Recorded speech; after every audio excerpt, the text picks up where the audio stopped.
Check out my nuts. I have wing nuts too. I just spilled these everywhere. I'm doing a quick little project here, working on the Fat Man nuke launcher, but we have some nuts and bolts to put on it. And we have molds. Where'd they go? Hold on. We already have these molds to cast big nuts and bolts, but I want some smaller ones. These are 1/4 quite a bit smaller. So I'm going to make a mold of some of the hex heads on the bolts. Sorry about the focus. The tops of them, some with nuts on them and some with wing nuts on them. These are all things that are handy to be able to cast more of if you need them for decorative purposes. Here's what I have, and the noise in the background is the laser cutter doing its thing. These are all the nuts and bolts I'm gonna make a mold of. I have a couple of different hex heads and Phillips head. I have some wing nuts, and then I have 1/4 nuts with the screws going through them at various heights, so we have a little bit of variety.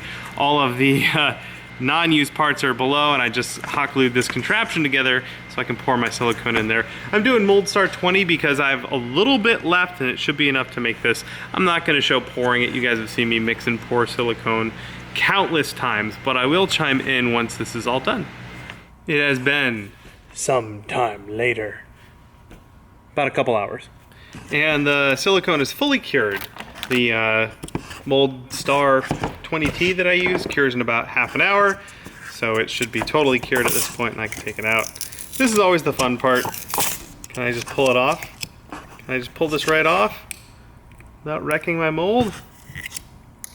This is not a careful way to do it. All right, I should be a little more patient. It's all coming apart, no problem. Yeah, that worked. Look at that. So yeah, these are all screw heads and bolt heads and all in 1/4 size. And I will use these, many of these on the Fat Man that we're working on, but I'll keep this and use it for many other things, probably.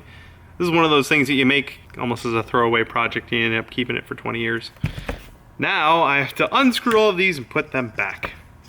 But don't worry, I'm not going to show you all that. Hello friends, I have something I'm working on in the shop, and I wanted to share the journey with you guys. Back in our expanding foam adventures, we poured some expanding foam into our Nuka-Cola bottle mold, and it was just a fun little thing. We tinted it pink, and this is the result we got. It has a lot more bubbles in the top, and it didn't quite fill the whole thing. I think we didn't put enough in, and I think it also has trouble expanding up to this level. But I'm thinking this would be a fun thing to try and launch out of the Fat Man launcher. Either that or have the Mini Nuke try and hit this.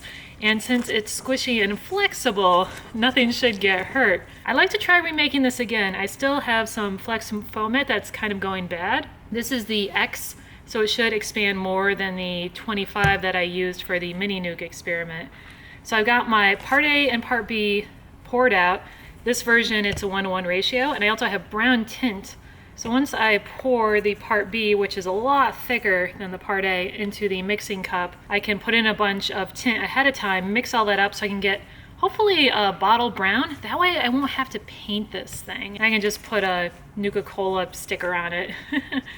If this doesn't work out, that's okay. We're just trying to think of a bunch of fun things to do in our Fat Man video, and I think this is one of them. Plus, it would be fun to have just a version of this that looks like an actual bottle and isn't all pink. This was a pretty good experiment, though. And this time, I'm going to be using a drill to help mix. I have a popsicle stick, one of the fatter ones, that I cut the end smaller so it can fit in the drill, and I super glued on a thinner popsicle stick on the bottom, so this turns into a little mix spinner. Bill taught me about this setup. Yay, that's so cute. Good job, Britt. Yeah. I'm just gonna put a whole bunch of brown in here, why not? It is possible to put in too much where curing won't happen, but you have to put in a lot for that. It's like when you're using an egg beater at home, you don't want to be spinning it and lift it out because that stuff's all gonna start flying everywhere. So just gotta keep it in the mixture. Looks like chocolate.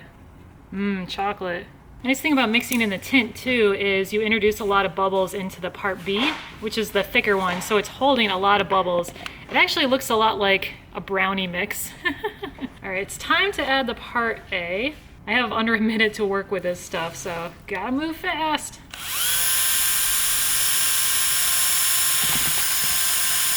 All right, I'm probably pouring in way more than I need, but I don't think this is gonna expand as much as I want it to. Part of the reason is there's a small sprue on the top, and the other is that this is old, so I don't think it's expanding as well as it used to. Whoop.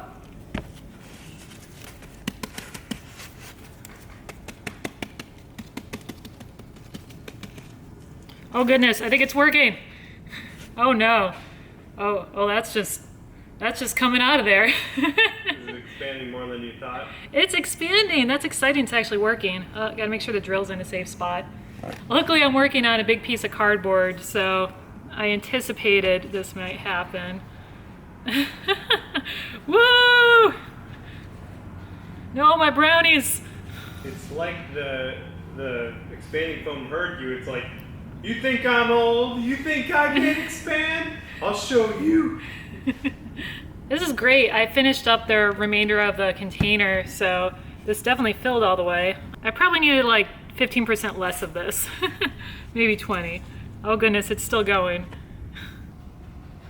This is some kind of crazy baking disaster. Everything's cool, you guys. Yep, I definitely could have gotten 2 bottles out of this. Holy cow, that expanded way more than I thought it would. When you're using expanding foam, if you don't fill it all the way and have to add a second batch later, in our experience, it doesn't really mesh well. It kind of leaves a gap in between them. So I thought I'll just pour in the whole thing and make sure I get one. But in hindsight, this container is full. I could have gotten maybe even 3 bottles out of this. But now I have the world's biggest muffin. Squish, squish. It's been a couple hours. It's no longer tacky anymore. Normally use mold release to get this stuff out of things, but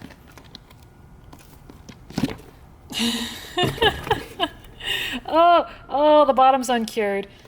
Oh, so this was the part that wasn't mixed all the way, and you can see it's got a bunch of curing issues. Yeah, it's kind of sticky around a lot of the outside because I didn't scrape the sides too well, but at least that didn't get poured into the mold because I had so much leftover material. Sweet muffin. I'm going to keep this guy. Maybe cut it a little shorter. Put some chocolate chips on it. I do feel bad about wasting material, but I have had this flex foam it for over a year, so I figured it wouldn't even work. So it's better than throwing it away. Unfortunately, it looks like these 2 rubber bands didn't survive. These are kind of already on their way out. We've had them a while, but that just tore them up. This stuff just feels so weird to me. It's like a Nerf football.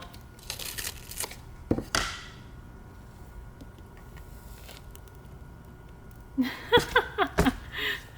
that doesn't look half bad. There's one heck of a sprue on the top of that. You can see all the bubbles inside of it. It's kind of cool. It looks like really carbonated stuff. Look at that! That's awesome. You can see a little bit of a line here. I think that might be part of where I poured in. There's some trapped bubbles in there more than the rest of it. Got a tiny little bit of flashing, but not that much. I'd say this is an improvement on the last attempt. All the little open bubbles on the top of this are up on the sprue here. So it does seem like with expanding foam, you want to use more than is going to fill the container. So all this extra frothy stuff doesn't end up right here.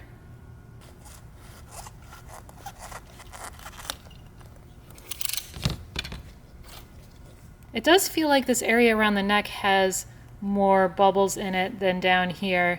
It's almost like there's a skin around the outside and there's a little bit of give there, like there's a bunch of bubbles under the surface. Yeah, you can see how that wrinkles there. So there's like a nice skin on the outside, but underneath it's very uneven.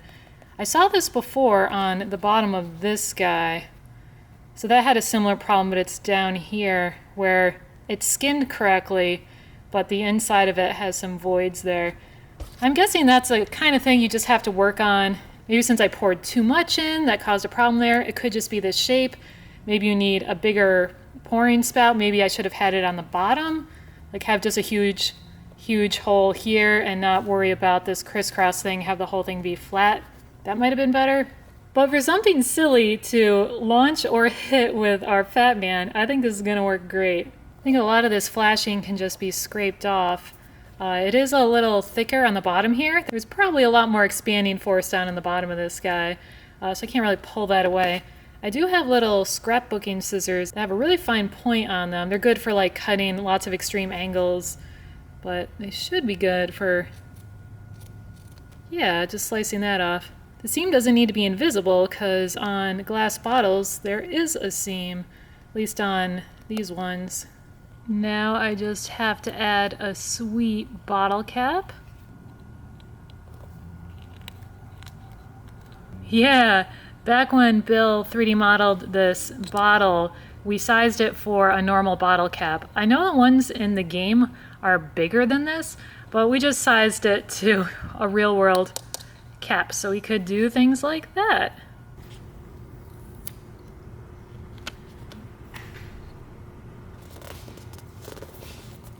Ta-da! I think that looks pretty darn cute. I sure hope this works out when we do the test launching of the Fat Man. We're gonna go outside with a bunch of props, and hopefully this will be one of them that either gets launched or shot at. I think it's gonna work out great though. It's obviously less shiny. I wonder if I could spray it with a bunch of clear Plastidip to really gloss that up. But I think for the video, this looks great.